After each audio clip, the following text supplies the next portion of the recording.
శని బాధలు పోగొట్టుకోవటానికి అనేక ఉపాయాలు ఉన్నాయి. అయితే సుప్రసిద్ధ జ్యోతిష్య గ్రంథం లా కితాబ్ అందరూ ఆచరించదగిన సులభమైన పరిష్కార మార్గాలు సూచించింది. పాత ఇనుప పెనాన్ని పేదలకు దానం చేయాలి.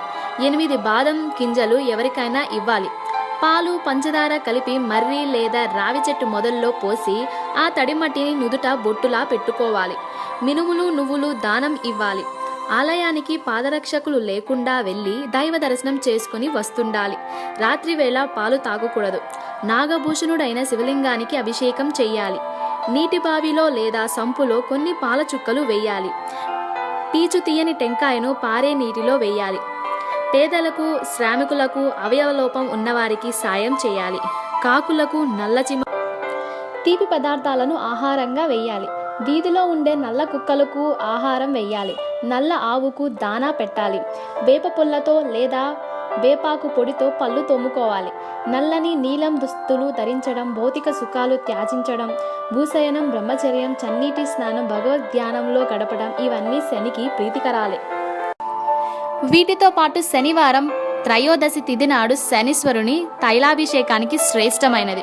శని బాధలు పడేవారు జమ్మి చెట్టుకు లేదా రావి చెట్టుకు ప్రదక్షిణలు చేస్తారు. అలాగే నల్లని వస్త్రం, నల్ల నువ్వులు, నల్లని వస్తువులు, గాజులు, నల్లని ద్రాక్ష మొదలైనవి జమ్మి చెట్టు వద్ద వదిలి వెళ్తే కష్టాలన్నీ తొలగి శుభాలు కలుగుతాయంటారు. ఆదివారం నాడు గోపూజ చేస్తే శనిదోష పరిహారం కాగలదని విశ్వాసం.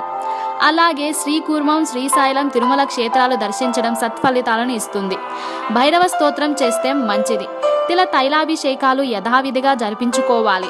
40 రోజుల పాటు క్రమం తప్పకుండా ఆంజనేయ స్వామి గురు చుట్టూ ప్రదక్షిణలు చేస్తారు. ఇంతవరకు మంచిదే. కొందరు శని మహర్దశ ఏలినాటి శనిదోషం వచ్చినప్పటి నుంచి జుట్టు గోళ్లు తీయడం మానివేస్తారు. భూశయనం చేస్తారు. ఇవన్నీ శనికి ప్రీతికరాలని చెబుతారు. ఈ లక్షణాలను బట్టి మనకు అర్థమవుతుంది కదా. అపరిశుభ్రత, బద్ధకం, అతినిద్ర, దీర్ఘక్రోధం వంటి గుణాలు ఉన్న చోట శని శాశ్వతంగా ఉంటాడు. వాటిని వదిలించుకుంటే శ్రీ లక్ష్మికి చోటిచ్చి తాను సర్దుకుంటాడు. మరికొన్ని విశేషాలు తెలుసుకోవడానికి మా యూట్యూబ్ ఛానల్ను సబ్స్క్రైబ్ చేయండి.